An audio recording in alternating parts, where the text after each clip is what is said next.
அண்ணாமலை, நல்ல நேரம் முடியறதுக்குள்ள நிச்சயத்தை ஆரம்பிச்சிடலாமா?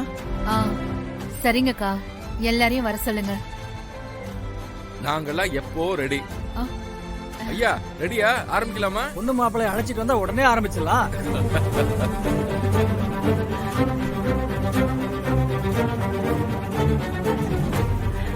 முதல்ல மாப்பிள்ள ரெடி ஆயிட்டானு பாருங்க. எப்ப கல்யாண பேச்சு ஆரம்பிச்சோமோ அந்த நிமிஷத்துல இருந்து இந்த நிமிஷம் வரைக்கும் அவன் ரூமை விட்டு வெளியவே வர மாட்டேங்கிறான். அவன் என்னமோ கல்யாண பொண்ணு மாதிரி வெக்கப்பட்டுக்கிட்டு உள்ளே இருக்கான். முதல்ல அவனை வர சொல்லுங்க. ஏங்க, நம்ம கல்யாணத்துல நீங்க வைக்கப்படல, அது மாதிரி தான்.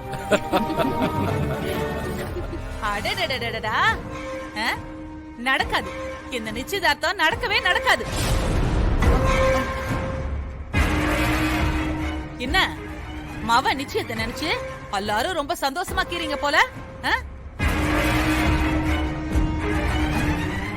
ஏன் நீங்க இருக்க மாட்டீங்க? அதான் இளிச்சவாயன் குடும்பத்துல ஒரு பொண்ணு கிடைச்சிச்சுல, அதான் நீங்க நல்லா சிச்சுக்கினுக்கிறீங்க. என்ன சம்பந்தி, என்ன ஆச்சு? ஏன் இப்படி எல்லாம் பேசுறீங்க? என்ன அது இப்படி பேசாம உங்களை மாதிரி சிச்சுக்கினே பேச சொல்றீங்களோ? நாசமா போறது என் பொண்ணோட வாழ்க்கை தானே. அப்ப எங்களால எப்படி சிச்சுக்கின்னு இருக்க முடியும்? எப்படி சிரிக்க முடியும் கேக்குறேன். என்ன எதுவா இருந்தாலும் நிச்சயம் முடிஞ்சதுக்கு அப்புறம் பேசிக்கலாம். இப்ப வாங்க. கம்முனு கடை. இந்த நிச்சயமே நடக்க கூடாதுன்னு நான் சொல்லி நிக்கிறேன். நிச்சயம் முடிஞ்சோன்னா பேசிக்கலாம். என்னத்தா பேச போற நீ?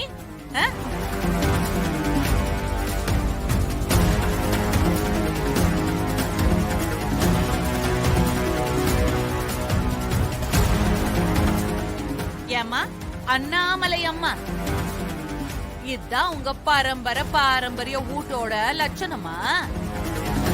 என்னாமோ அண்ணாமலைனா பெரிய மனுஷி, ஊரே அவங்கள கையெத்து கும்பிடுவாங்க அப்படின்னு பெருசா பில்டப் எல்லாம் கொடுத்தாங்க.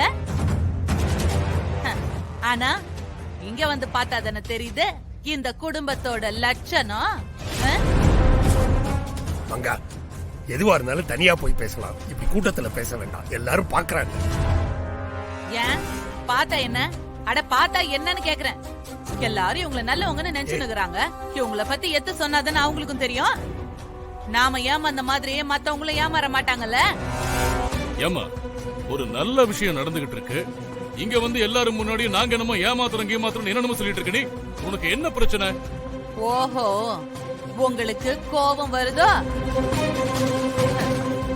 அந்த கன்றாவிய பார்த்ததுக்கு நான் தான் கோவப்படணும். அப்படி நீங்க என்னதான் பாத்தீங்க?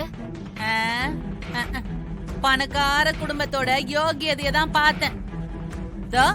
நிக்கிறாங்களே அண்ணாமலை அம்மா, அவங்க புள்ள கீழே நிச்சயத்தை வச்சுக்கின்னு மேல ஒரு பொண்ண கட்டி பூச்சிக்கின்னு நிக்கிறாங்க.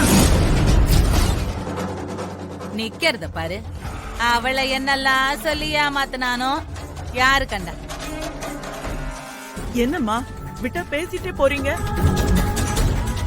எங்க வீட்டு பிள்ளை அப்படிப்பட்டவன் இல்ல. எங்க வளர்ப்பு எப்பவுமே தப்பா போகாது. அப்ப அவனை உண்மைய சொல்ல சொல்லுமா. என்கிட்ட வந்தெல்லாம் கூவின்னு இருக்காத. ஏண்டா இவங்க உன் பேர்ல இவ்வளவு பெரிய பழிய போடுறாங்க, பாத்துட்டு அப்படியே அமைதியா நிக்கிற? அப்படி எதுவும் இல்லன்னு வாயை திறந்து சொல்லுடா. அவங்க சொல்றது உண்மைதான்.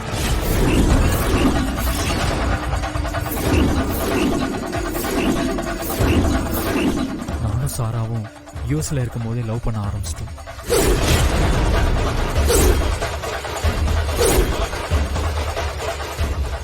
இங்க வந்து அம்மா கிட்ட சொல்லி மேரேஜ் பண்ணிக்கிறேன்னு அவளுக்கு நான் ப்ராமிஸ் பண்ணியிருந்தேன்.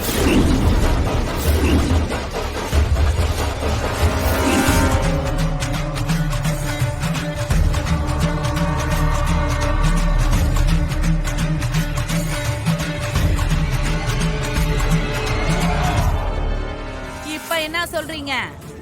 உத்தமனை பெத்த அண்ணாமலை அம்மா, நீங்கெல்லாம் ஒரு பெரிய மனுஷி. பெத்த புள்ள என்ன பண்றான் ஏது பண்றான்னு கூட தெரியாம அவனுக்கு பொண்ணு வேற கேட்டுன்னு வந்துக்கிறீங்க. யாருக்கு தெரியும், நீங்க இந்த விஷயம் எல்லாம் முன்னாடியே தெரிஞ்ச வந்தாலும் வந்திருப்பீங்க. பையன் லவ் பண்றான், இது வெளில தெரிஞ்சா நம்ம வீட்டு மான மறுவாதி எல்லாம் போயிடும். அதனால அவனை அந்த பக்கம் நீ லவ் பண்ணிக்க, நான் வேற ஒரு பொண்ணை உனக்கு கண்ணாலம் பண்ணி வைக்கிறேன்னு சொல்லிட்டு வந்தீங்களா? பணக்காரன் குடும்ப கௌரவத்தை காப்பாத்த இந்த இளிச்சவாய் ஏழை வீட்டு பொண்ணுதான் உங்களுக்கு கெச்சுதா? அடச்சி, இதெல்லாம் ஒரு பொழப்பு.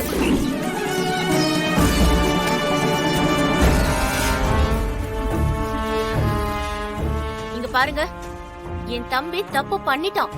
அதுக்காக எங்க குடும்பத்தை அவ்வளவு கேவலமா நினைக்காதீங்க. எங்க சித்தியாலையும் எங்க குடும்பத்தாலையும் நிறைய பேர் வாழ்ந்திருக்காங்களே தவிர யாரும் அழிஞ்சதில்ல. அண்ணாமலை குடும்பத்தை பத்தி இந்த ஊருக்கே நல்லா தெரியும்.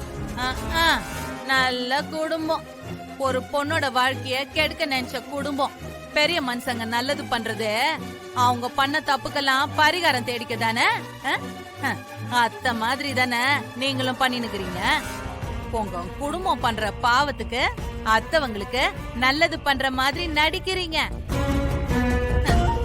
ஏயா தங்கச்சி குடும்பம் பாரம்பரிய குடும்பம்னு கேட்ட உடனே பொண்ணு குடுக்கறதுக்கு ஒத்துக்குனீங்க, இப்ப வாய மூடின்னு நின்னு நிக்கிற. உனக்கெல்லாம் கொஞ்சம் கூட ரோசமே இல்லையா?